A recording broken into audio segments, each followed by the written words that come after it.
everybody, thanks for joining me today. Dr. Ross Marcagiani with another great word of the week. Today's word of the week is going to be glyphosate. Part 2 glyphosate. A while back I had a conversation or gave a video about glyphosate. I'm going to try to keep this more concise and more to the point. But really important aspect to talk about what glyphosate is, what does it do in the human body, and what do we do when we expose to it. Let's dive in. So with glyphosate, what is glyphosate? So glyphosate is a non-selective herbicide, meaning it's basically used to prevent the overgrowth of grass, weeds, prevent other bugs or insects from killing crops or other plants. Typically, your genetically modified food or your GMOs are most heavily sprayed with glyphosate, which are soy, corn, canola, but glyphosate is extremely poisonous, and in the United States we use glyphosate, or also known as Roundup, which is the main active ingredient in Roundup, on a lot of vegetation, a lot of farming, again to prevent the overgrowth of onto the plants. And the glyphosate can actually embed itself into the soil and can stay up in the soil for up to 7 days and even longer. And it's depleting and causing the soil to become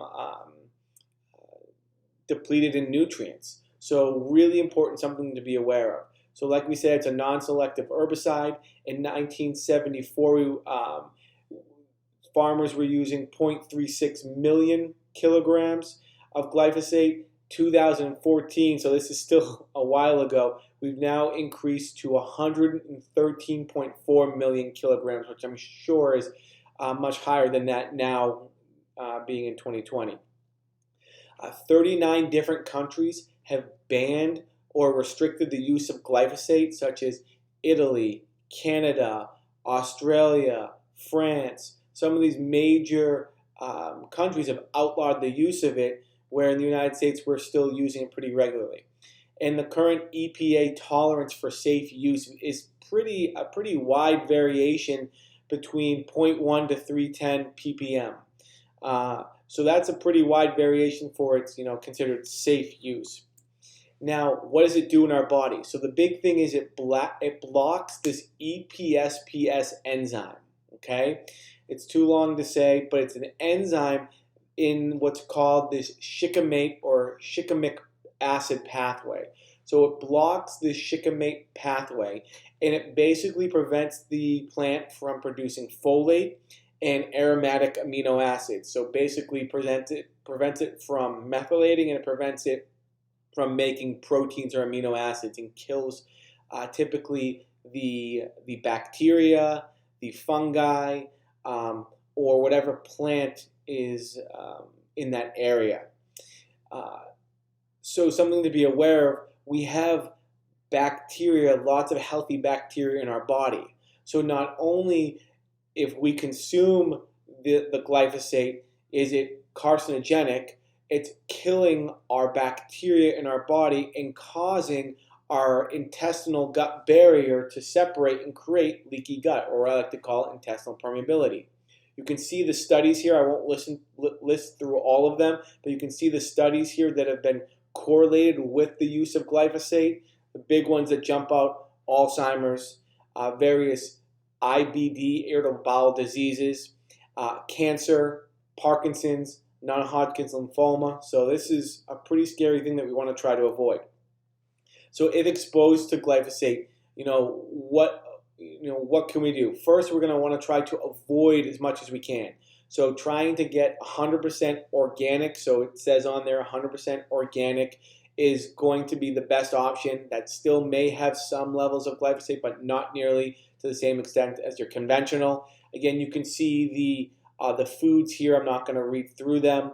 The big ones are those GMO foods, which I starred: the soy, the corn, canola. We just want to make sure we try to avoid these foods and eat as much organic as we can. So if you want to Google search the Dirty Dozen and the Clean 15, Dirty Dozen showed that are most heavily pesticide or sprayed foods, a lot of them being your strawberries, your spinach, your apples, grapes, cherries, peaches, but I would make sure you're getting those foods absolutely organic, um, and make sure you look at labels that it's, label is 100% organic here. We've also seen that I've talked about this, that glyphosate can cause joint degeneration, leaky gut, decreased blood flow. So we really want to try to avoid it from our diet. And if we do have exposure for it, this is what we'll do. So the big thing is that um, that manganese is used readily to help with oxidation and to help with damage from glyphosate. So making sure you're getting your adequate minerals, manganese being one of them here. So 10 to 50 milligrams daily. That's typically what I would use. Also, glyphosate not only can deplete manganese, but it'll deplete your iron and your zinc as well. So making sure, I wouldn't just randomly recommend an iron level without getting an iron dosage, without getting your iron level, making sure where you're at with your iron level. I think that's important. So doing that first would be beneficial instead of just haphazardly taking iron. Uh, Replenishing your zinc, about 54 milligrams per day. Glyphosate is also going to interfere with sulfation. So now we're having depleted sulfur or sulfur-rich foods. So making sure you're having a diet that's high and rich in sulfur food. Your cruciferous vegetable, your broccoli, your cauliflower, various foods that are high in your sulfur amino acids.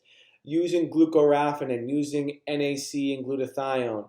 These are all going to help prevent the inflammatory aspect of glyphosate, but also the NAC will have some cysteine in there, a nice sulfur amino acid, and glutathione, extremely helpful for preventing the oxidation and free radical formation. Also, you can look into doing detox, view into my detox videos to learn about that, but we want to try to avoid glyphosate. I just want to bring awareness to the harms that glyphosate can cause. So if you're wondering what you can do, if you want to take a deeper dive, look at your detox pathway, see how well you're detoxing, look at some of your gut markers, look at your iron, and support these levels. If you have any questions, please don't hesitate to reach out to me. Thanks for your time and have a great day.